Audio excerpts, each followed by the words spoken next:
so, yeah, that kind of brings us into the sort of the next topic, and that we like to call the liquidity trap. So often we have clients that have these huge balance sheets, but then in day one, there's no money.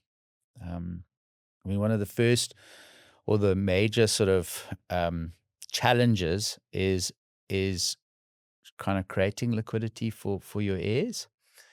So we've often seen clients say, "Well, I have this share portfolio. They're getting income out of this share portfolio, so my heirs can access that." Yes, at a point. To be able to access those assets, we need a letter of executorship.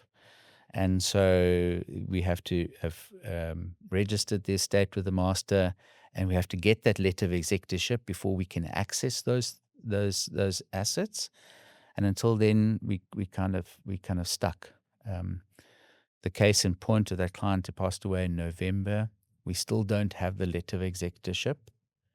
Luckily, in his case, he doesn't have any dependents that are dependent on him financially, but just like some small things. He has money in the bank account. There is a life cover policy that's payable to his estate. He dealt with another financial planner on some of his investments and life cover policies.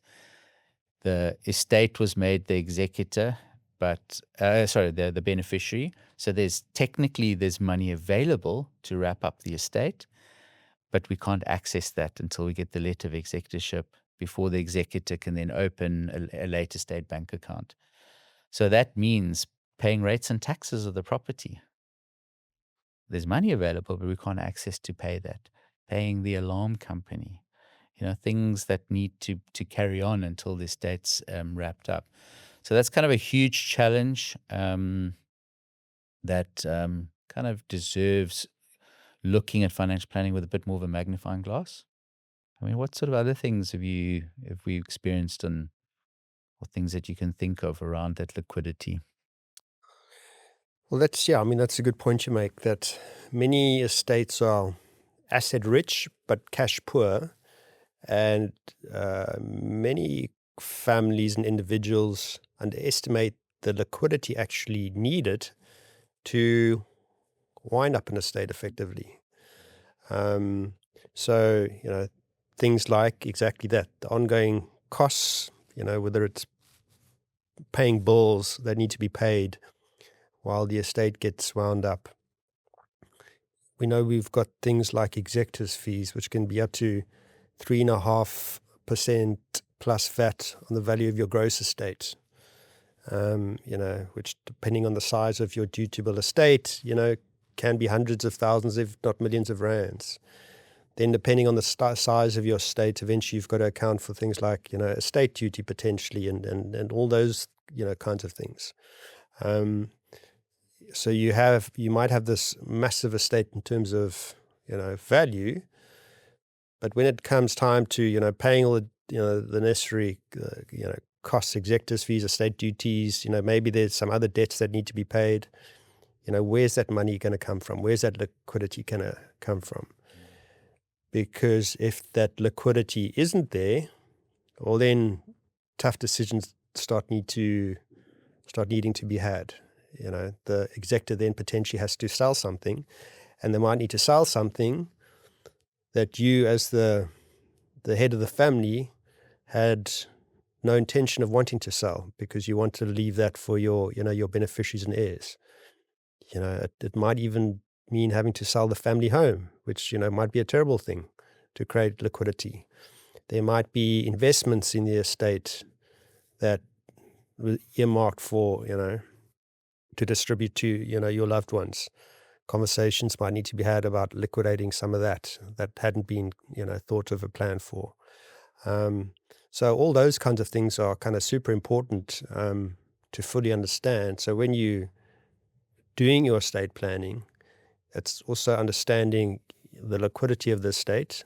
And to your point, where's money going to come from on day one to also then provide for, this surviving spouse typically, or other family members and dependents that need access to money, because we also know that on day one, bank accounts typically get frozen. So how's that person going to access cash to you still got to pay the bills, put food on the table, do all those kinds of things. So, having that plan for the first, 30 days potentially, whatever that kind of time frame is, so that you can still access money and capital if you need it. That's why having things like, accounts set up in the spouse's name is often a good idea. Even if you have a head of the family that's typically been responsible for, most things, having, the spouse having some money in her own name can actually be super handy in terms of, bank accounts and liquidity, and, that's also tax efficient. And that's a separate conversation, being smart about it I guess, from a tax perspective.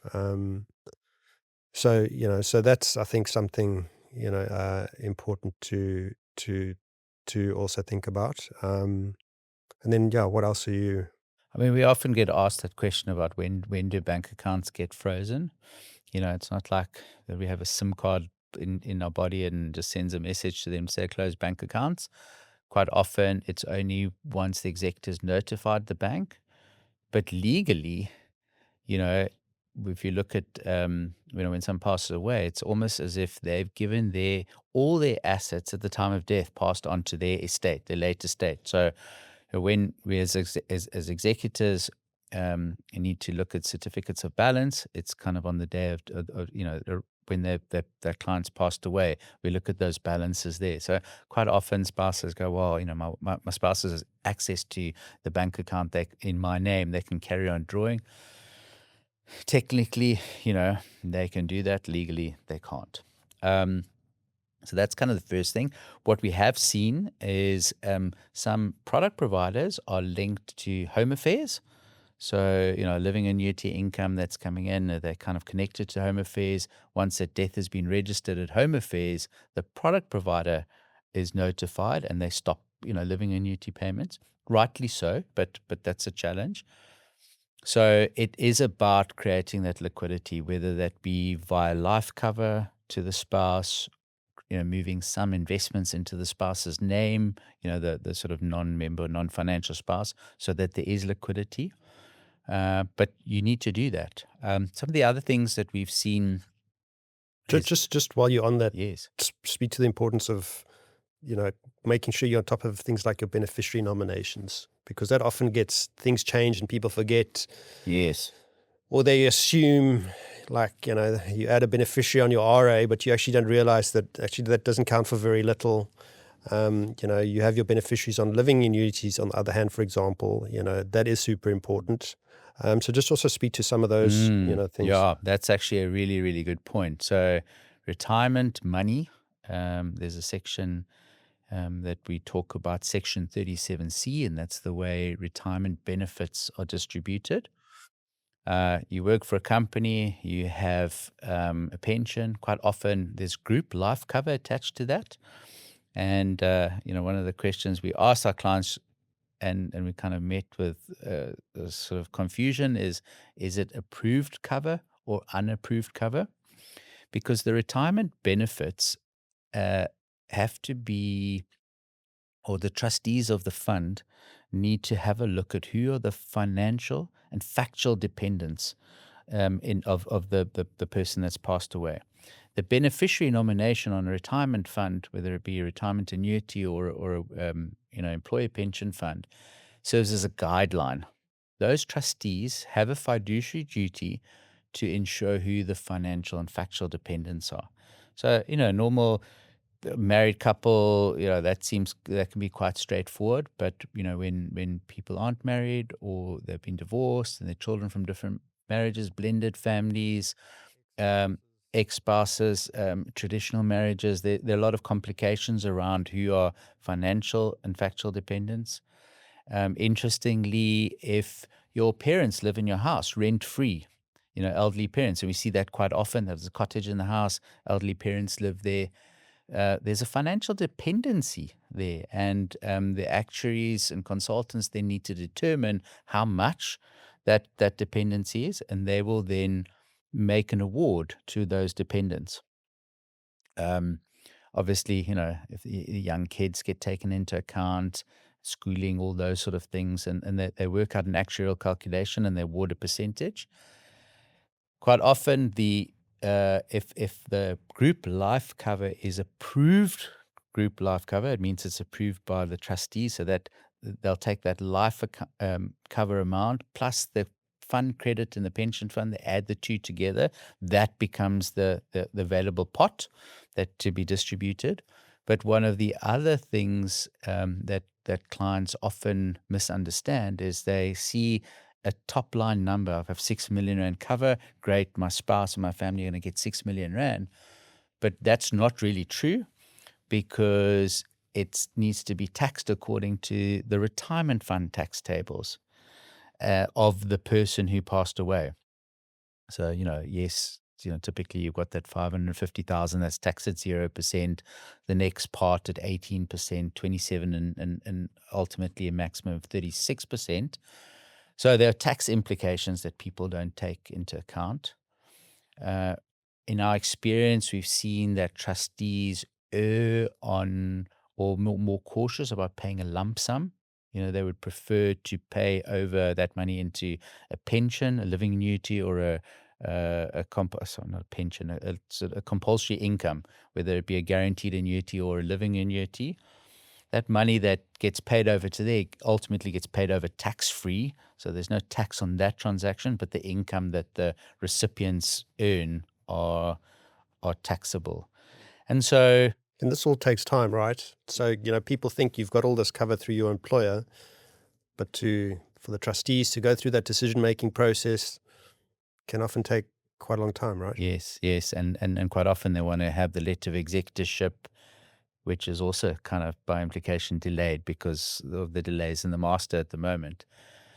So it's really, when I said earlier on, it's we're not trying to cause panic in this podcast.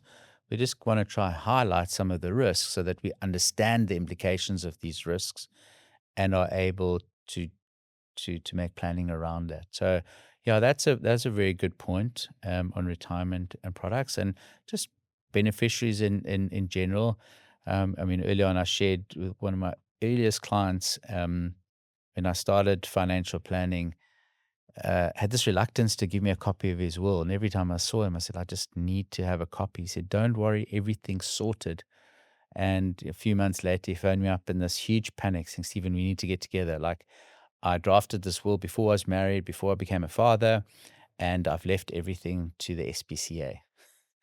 I mean, what a mess that would have been. So it's important to regularly, go through all the layers of it. Where does money go to? How much is it? Is it taxable? What is the implication? Does that solve for my family's needs or the beneficiary's needs? Then another thing that often we see is when, particularly the young couples who have a property that they've bought jointly and they have a bond in their name jointly. In their mind, it's quite a simple thing. Well, my spouse will just take over the bond. In reality, that doesn't happen. The bond, needs to be called up and settled either out of the estate. The the remaining spouse has to then apply for a bond if they're going to take over the same amount of bond, and then you're kind of subject to the normal rules of the bank in terms of affordability and whether you are able to earn a bond, to be able to that bond Qualify, yeah. qualify. Yes, and then there are there's some legal costs, no transfer duties, but there's still a bond cancellation. The attorney has to attend to the new bond registration, and so that's also liquidity that needs to be made available. So yeah, those are the again, just comes down to the practical things, and that's why you need to look at a family holistically, every single moving part, understand, unpack, understand what the implication is, and solve for that. So often we have these clients that, like you said in the beginning, they're asset rich, but they're cash poor. I heard of another story the other day of business owner passed away. She left the business to a few key people in her business. She left a property to one of the sort of senior people that she kind of um, saw as her daughter, type of thing. So this girl inherited this property, but actually in the last few years, the business had some debt. There was some SARS debt, and their state costs need to be recovered. There's no liquidity, and it now means this person has to either come up with this money via a loan, or sell the property and take the net proceeds. The complication is she would love to keep this property, and she actually can't afford. She can't get a loan, due to her financials, and she's a business owner now. She's technically unemployed, and I don't think that was the intention of the testatrix. So again, just we can't rush through these things. I think that's really the sort of key that we're trying to bring across. And maybe as we finish off this piece around, the importance of understanding the liquidity requirements, something that's come up a lot in, I guess, recent client meetings, particularly older clients, more at the retiree stage. They've potentially got fairly sizable balance sheets that they've accumulated over their lifetimes. They've still got potentially quite a lot of life cover with high premiums. And then we get asked the question around, I've got this covered. Do I actually really need it? The premiums are, quite expensive. Potentially as you get older, they might become unaffordable. Maybe just give a few thoughts on, how we typically think about that and approach that for clients like that. Yeah, I mean, that's something that we see all the time, life cover certainly has its place. We like to think of like this sort of glass, and it's kind of half filled with water when we're younger, and that's our asset base, and the full glass is kind of what our need is. And the more we build the asset base, the less we need to kind of self-fund via things like life cover. But even, post that, life cover has its place to look after, those executors' fees, the liquidity things that we've spoken about.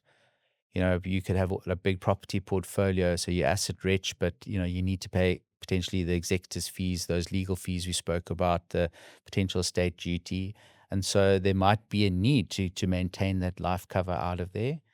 I mean, the first way to do is to do a proper liquidity analysis to understand like what are their needs on the most basic point. After that, it becomes a nice to have. So if you can tick the box that you have enough cash, or I have a family that has a huge, quite a large offshore portfolio, which kind of has resulted in some estate duty and executive fees for the family, as a cost. And the instruction was, under no circumstances are you to sell these assets to bring back to pay South African estate duty and estate costs. The only alternative for them is to take out life cover to be able to fund that, and they're quite happy for it. So it's fit for purpose. One of the other things we find is that they're able to tick those boxes and they simply don't need it. But there's this kind of feeling that, I've paid this forever, and like I'm not going to get anything out of it, and it's just kind of a waste. And we understand that, but it wasn't about getting anything. It was kind of solving for something while they had that need. Some clients have offered the ability to cede that life cover to their children. Some families feel that morally that might not be right, because you're going to benefit if I pass away. But that's an alternative. But yeah, I think it's just about being clear about what it is that you need, and if you can afford that life cover going into your retirement, and the unknown, the expensive premiums, the guarantees that fall away, the ability for the insurers to just like increase premiums by 20%. If you can factor all that into account and you're comfortable, it's a different story. But I think we're probably on the side of where we're advising clients to cancel that life cover. Mm. So yeah, so I guess as we conclude this section, I think the key takeaway is that wealth on paper means nothing if there's no cash when it counts. Absolutely. Okay, so Carl-Peter, the next section I want to talk about is around kind of the trust and trust myths. But before I get into that, I just kind of remembered something that we're also seeing in terms of our clients when they have minor children, and in terms of the provision of the will and some of our thinking. So, conventional wisdom or, or academic wisdom says you have minor children, they can't inherit in their own names. And so, quite often, we see clauses in a will that creates a testamentary trust for that minor. They nominate some trustees, and quite often in the will it just says we'll create a trust for the general maintenance, well-being, education, etc. of the minor. The trustees have the discretion, so it becomes a discretionary testamentary trust, and the trust dissolves at a certain age. Quite often, clients will choose an age like 25 because they think, at that stage, their children will have the wisdom to be able to look after money. I think if we were 18 years old and we inherited a big sum of money, it would have been, fast cars, slow horses, we would have blown that money. So that's kind of the thing that clients are trying to avoid. And so, in the absence of any other clause, that seems quite plausible. But maybe you can share some of our thinking when clients have, substantial assets, to rather not create a testamentary trust, but rather to spend the time thinking about creating an inter vivos trust now that's kind of dormant, and make provision for that in the will for their minors. Like, maybe you can elaborate on why we think that.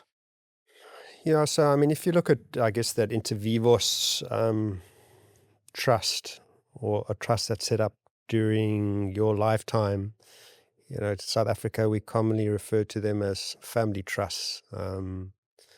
It just has so much more flexibility in terms of what you can do with it. So of course, one of the key benefits is making sure that you've got, from a legacy planning perspective, and how you think about effectively passing on wealth from one generation to the next.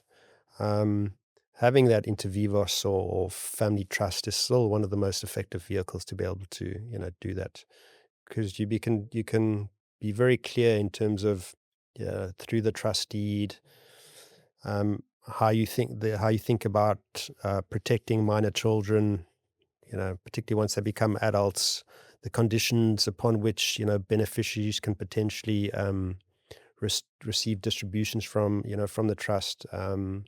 Ultimately, if there is meaningful wealth in the family, we think that's far more efficient in terms of managing, I guess, that family's wealth, not just now, but for the next generation, in terms of what you can do. Because, to your point, just because you suddenly age 21 or 25 might not mean you're necessarily ready to deal with receiving all this, whatever's left in terms of that testamentary trust.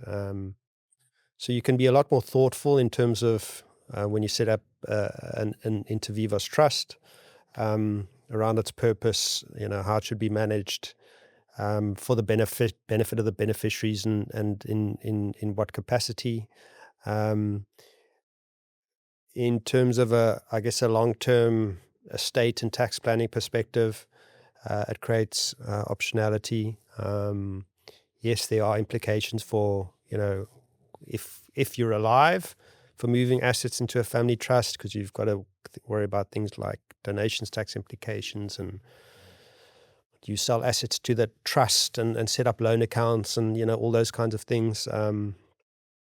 So there's a lot more thought and work that needs to be done to determine if it's actually viable and makes sense financially. Because to maintain family trusts or inter vivos trusts now is a lot more onerous.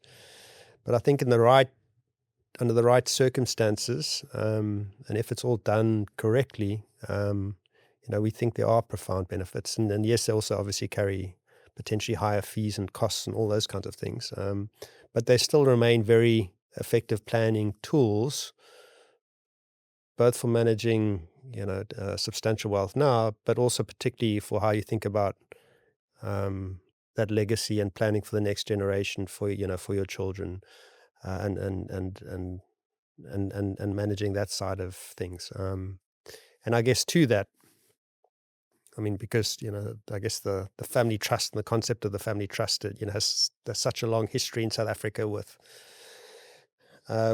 people and families that either have set them up, and maybe aren't utilizing properly,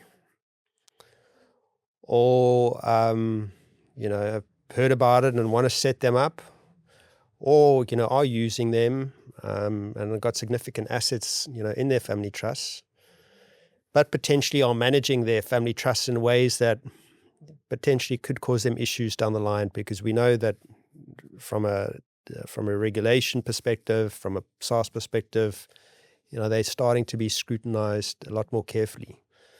So what are some of the, I guess, the pitfalls that we're seeing, the things that people need to be aware of and cognizant of when using trusts, just to make sure that, when you do them, you do them and you do them properly and by the book, because, we know the potential issues coming for a lot of trusts now in South Africa as they come under scrutiny, and SARS are getting clever at looking at, their structure and setup. No, absolutely.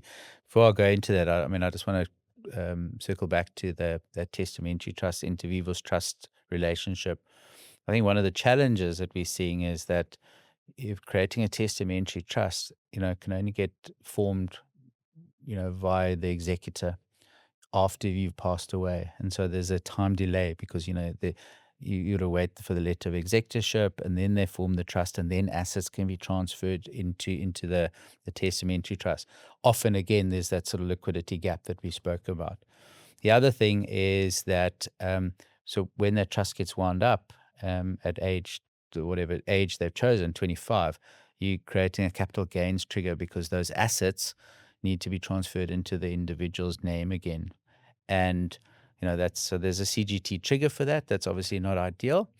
And then also you're now creating an estate burden for those beneficiaries, because now all of a sudden they have those assets in their name. So that's why we think for the right type of client, rather trying to set up an inter vivos trust while you're alive, make it dormant. Yeah, there's some implications around that, and that's exactly what you're talking about now. But we think that's, for a lot of the clients that we deal with, that's a wise route to go. So some of the concerns, people think, a trust is this magic box, and the sort of 25 years that I've been a planner, I mean, I've seen this come in vogue and out of vogue again. I saw somebody who had a trust, and the only asset they had in their trust were Newlands season tickets. Um, and they were sold these structures, but the rationale, the meaning behind it, wasn't communicated properly. I think some people think that they create trust to save tax. We know tax laws change often, and so to do things just for tax purposes is not ideal. I mean, the idea around creating a trust is really what you want to do is you want to peg the value of those assets. So, however you get assets into the trust, the trust is a separate legal entity, and the assets can grow in there independent of your own estate. In South Africa, the context is, the donors and South Africans still want to be involved in their own trusts as trustees. I mean, we find a lot of our, sort of foreign trusts that there's that separation of the family and the trustees, and for the right reasons. But South Africans still want to kind of be involved. But I think this is where, the institutions like SARS are trying to step in, because a lot of South African trusts are run as like what we call an alter ego trust. So they still remain in control of the trust assets. Who do they choose as a trustee? Their buddy, and they go, hey, just sign here. I want to do this transaction. And so SARS are just and just trying to tighten up on some of those regulations. And so, having an independent trustee is now is something that needs to be done. So, just to kind of create that arm's length, that independence, that's important. And then we're seeing a lot of other uh, sort of regulatory requirements that we need to do that are making trust a little bit more onerous. Uh, Things like compulsory tax returns every single year, having to have a beneficial ownership register, asset register, and understanding who the beneficial owners of the assets are, and and having regular trustee meetings, documented trustee meetings. In other words, any decisions that need to be made are done via resolution. SARS are requesting for those resolutions to be submitted with their tax returns. And I think, sort of a practical reason behind that, and I've kind of seen this. So a trust earns an income, and then instead of being taxed inside the trust, we can pass that income onto the beneficiaries, and the beneficiaries can be, taxed in their personal capacity. So trust earns 100,000 Rand income, has 4 beneficiaries. They distribute that income to the beneficiaries at 25,000 each. And now all of a sudden those beneficiaries are taxed in their personal capacity using their exemptions or their tax rates. And quite often that's a lot less than what the trust would be taxed Exactly, in. because the trust would be taxed at 45% on income. So we call that the conduit principle.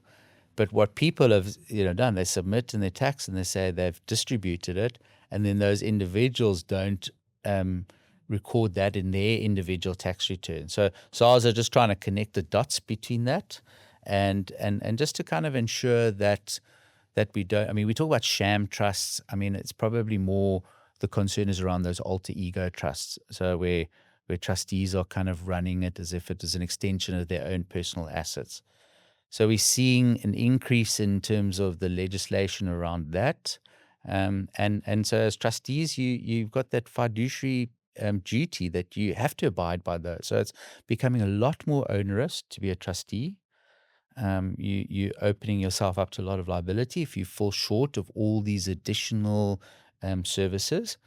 So for that particular person who runs that trust as an extension and become slack in admin, they're going to be in trouble soon. And so what we're seeing in our business is us trying to offer those services to clients where we can support trustees in all the types of things that they need to be doing.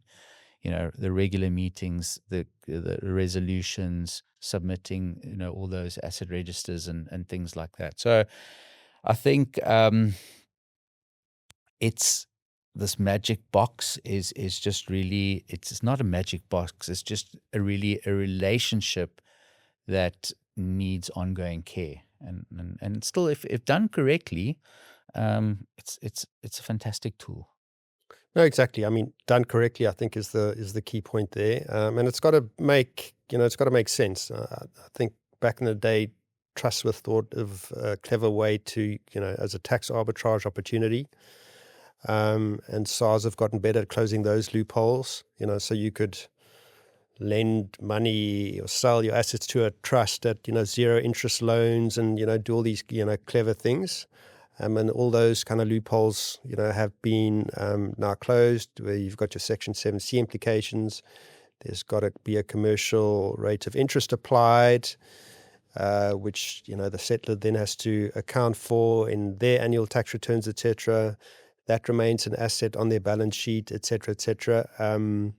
So if you're going to do a trust, you've really got to think it through and do it properly, and do it for the right reasons, which include things like, for business owners, things like asset protection are super important. Clearly, if you've got quite a big balance sheet, then, that legacy planning perspective, taking care of that next generation. And then, to your point around if done properly as well, it then, pegs the value of your estate, and all future growth falls outside of your estate from an estate duty perspective. Because when you die, the trust doesn't die. Because ultimately also think, and that, I mean, that's, I guess, part of the problem as well, where, You've got these founders who've set up the trust. They also are trustees, but they're acting as if the money is still their own. But, what's the purpose, of a trust? It's set up for the benefit of its beneficiaries. So as a trustee, you've got a fiduciary duty to manage the trust assets for the benefit of its beneficiaries, how that's defined in your trust deed. So the point is, I think today, there's so many trusts in South Africa that, um, aren't being managed correctly, aren't being administered correctly. All the points that you raised, aren't being followed. So, if people still have trusts and they're not using them properly, they really need to, think that through as to, is there real need, and potentially then, close the trust. Or if they do want to utilize their trust, they've really got to think about, just, making it fit for purpose.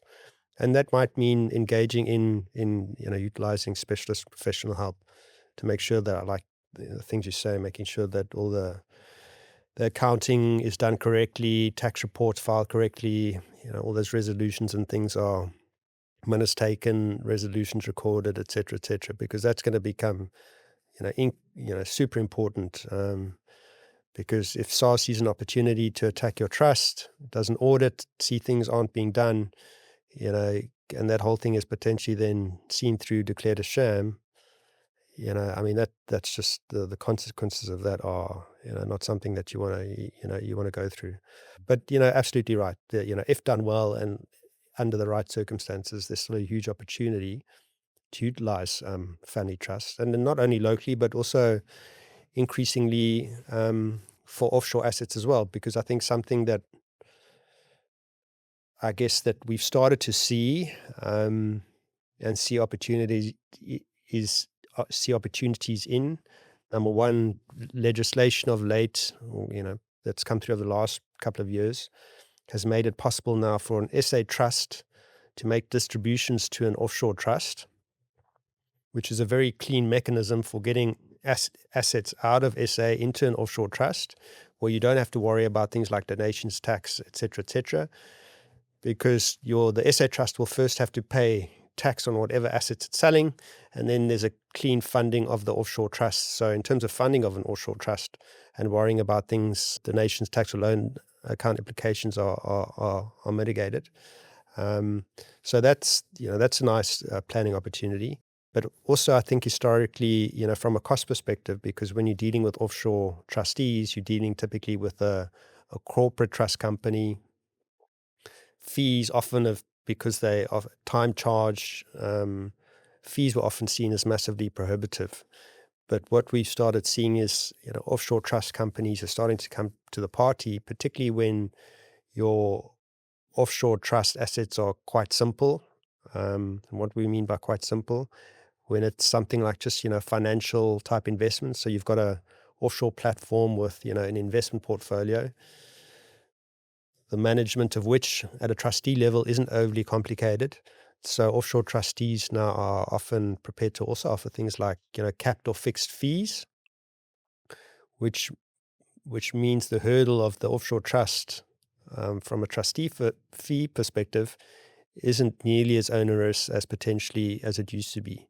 So now we're seeing, for example, the relative costs of, say, a $1 million or $2 million offshore portfolio, hold that in a trust versus, using the typical offshore wrapper or offshore, endowment that most South Africans have historically used.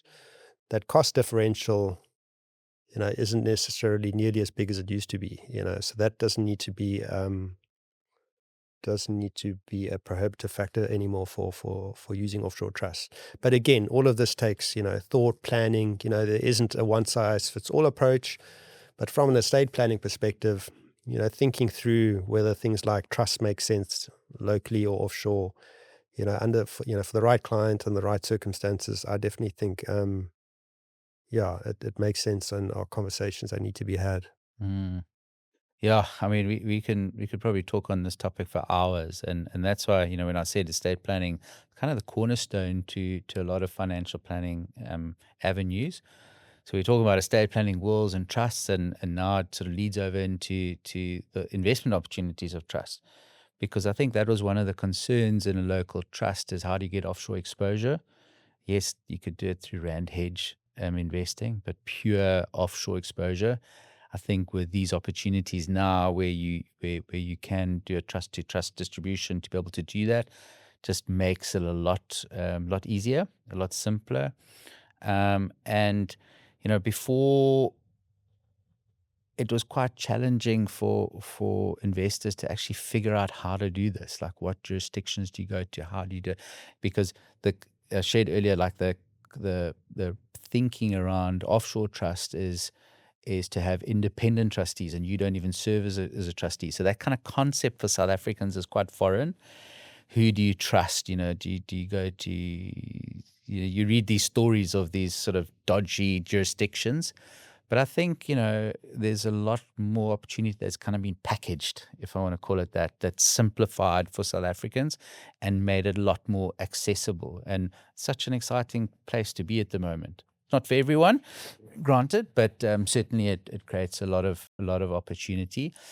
Again, it talks to that helicopter role that we like to play. So, we're having these full holistic conversations with clients. It doesn't mean, we getting involved in the offshore trust as trustees or anything like that. In fact, absolutely not. But it's bringing our network in, kind of bring all these pieces of the puzzle that we can kind of have a coherent plan for clients, and ultimately to give their wealth purpose. So yeah, I mean, Carl-Peter, we've spoken a lot, and maybe we should just kind of bring it all in into a head. I think the sort of key takeout around estate planning is to have conversations. So it's not just conversations with us, your planners, your attorneys, your accountants, your business partners, etc. It's about having conversations with your family. The idea of where this patriarch or matriarch holds all the information and doesn't talk to their spouse.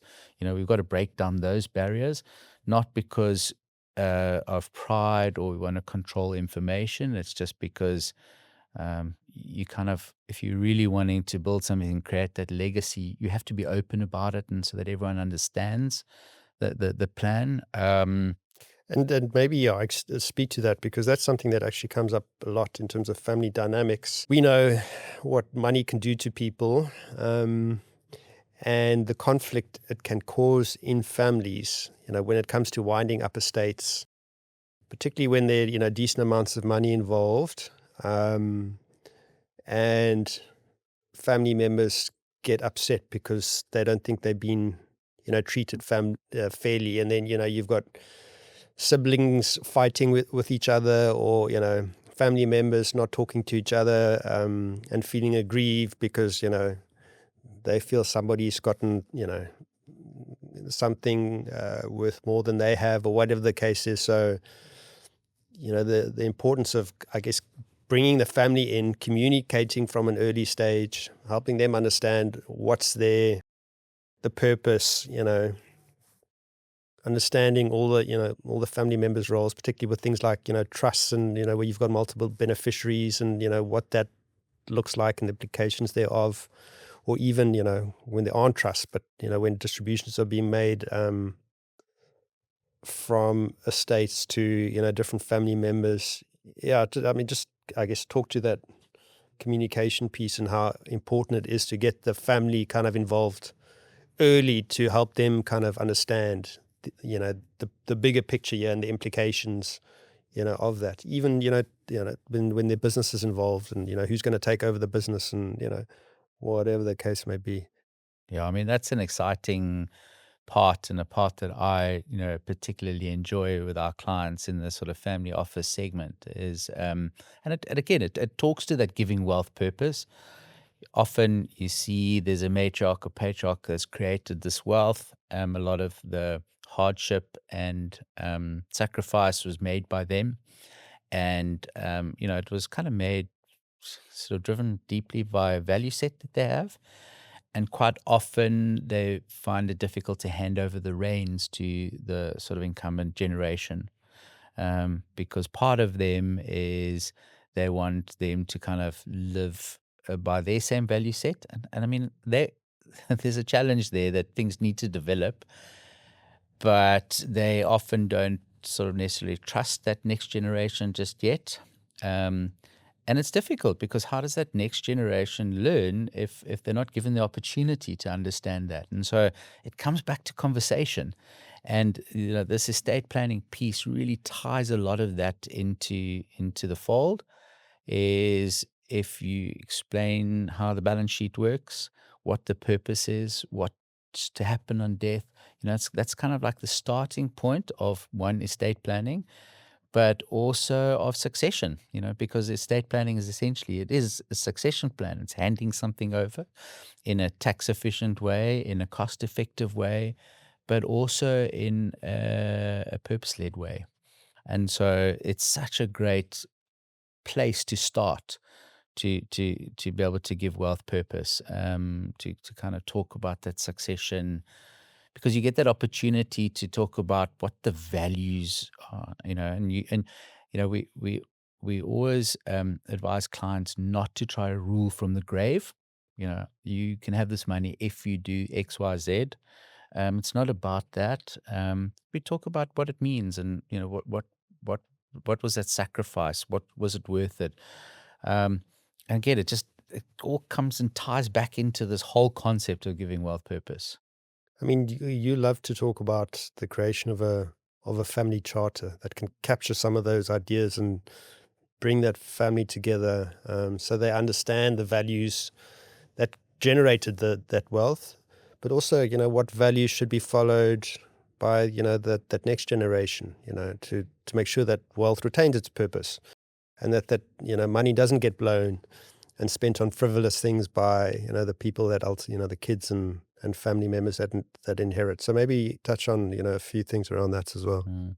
I mean, the one way to get buy-in from a whole room is um, to give them a voice, in any kind of situation. And I think in a family dynamic, this doesn't change. It's to invite that next generation into a collaborative um, environment where they can all share ideas, but as a patriarch or matriarch to make quite clear that this was the sacrifice and these are my wishes. You know, then the next generation are going to have some new ideas and probably some great ideas because life changes and evolves in the thinking, and um, a lot of that has changed, but it's to be able to first of all create that environment. So it's to start off to say, how was this money created? Just talk about those values, talk about that sacrifice, talk about those wishes. Talk about we want this to be for generations and after generations. We want this to be able to sustain things like education. Each child should be able to, needs a roof over their head. No child needs to drive a Ferrari. Was one of the things that came out of a particular family that we deal with, and I just love that. So to talk about the basic needs, it's about leaving the this trust or the family in a better place than that you received it. So you become custodians of wealth. So it moves away from that feeling of entitlement to become custodians. So it's yes, we need to benefit out of this from education, from housing, from opportunities, but we also have a duty to pass over the baton to the next generation. So we host a whole lot of conversations with clients. Each family charter is different, follows maybe the similar type of process to understand what's important, what type of legacy do they want to leave, who's involved, how do we get everyone on board, rather than just the parent saying to the child, "This is how you would do it." We see a lot of clients go, "Look, we've got this family wealth, but I can't do anything until my mom passes away or my dad passes away." And they actually have this like hatred, almost there's a to money because of what that meant. And actually, if we talk about giving wealth purpose, it's about, kind of creating these opportunities to be able to live a life without fear, um, some of the philosophies that we talk about what money represents. So having those conversations, just I mean, you said, sorry for yeah, interrupting, but you said an interesting thing there about entitlement. And we see that, often the kids feel entitled, whether there's, family charters or trusts or not, or they feel they're entitled to, this kind of certain inheritance. So how can parents and heads of family and, begin to address that and communicate that? And, first and foremost, you as a head of a family or parents, you know, that money should be there to make sure that you're okay while you're alive. Anything over and above that is kind of a bonus, but there seems to be this increasing entitlement around, from kids and family that, that's my inheritance, and that can be quite tricky to potentially navigate for, a family, dealing with that kind of dynamic. yeah. I mean, we have different types of clients. I mean, we have clients that have got enough for generations to come. But that family charter is particularly important to that because it helps them give purpose. A lot of those clients feel that they've worked hard. They don't want to just make their children trust fund kids. So it's about and how they want to give back to the community and things like that. And we help frame those conversations. But the other particular point is where, those clients will be okay in their whole life, but, the kids are, entitled to, they want money to buy a deposit or have on a house or build these things, or they even in their own financial planning are talking to us about how do we bring my potential inheritance into my financial planning. We often tell our clients to follow the ski approach, spend your kids' inheritance. And, it's about that. It's around first securing yourself. And this thing comes up in my mind all the time about being in an airplane where, they're doing the safety demonstration and they say, in the event of a lack of cabin pressure, first put the mask on yourself before helping you others. And the same sort of thing should happen in terms look after yourself, understand those values that are important to you. And yeah, just unpack the dynamics of that particular family. And so we have a lot of coaching conversations with our clients to unpack that. But ultimately, to lead to a plan that, everyone is on board and that gives their wealth purpose. No, exactly that. So, I mean, I guess in closing, estate planning isn't about death. It's about what you leave behind. It's not just the money. It's not just about whether you have the right documents, but it's really about, can your family navigate what's there when you're no longer there, to guide them, So estate planning is so important. And a lot of it, it just boils down to good planning and good communication. And the better you get at that, then the better the people you leave behind are gonna be able to manage, should you no longer be there. So Mm. I think that's a good way to close things off. Anything else you want to add? Yeah, I mean, like I started off to say that this episode was not to create panic or fear, but just to kind of create that silent urgency, but that silent urgency to unpack to see where you're at risk. Like little things like around the world. I mean, does it really document all your thoughts and your wishes? Is it practical? Does it tick all those boxes? Is it above board? Is it, legislatively all the things that you have in place, are they there to serve you? And, but to do that, you need to understand is like, what actually do you want out of it? And then, and doing the planning to that. So, yeah, I think that's really the kind of, I mean, we can talk about this for hours because this is quite a passionate thing that we follow with our clients. But it's about just having real, honest conversations and not avoiding, the topic.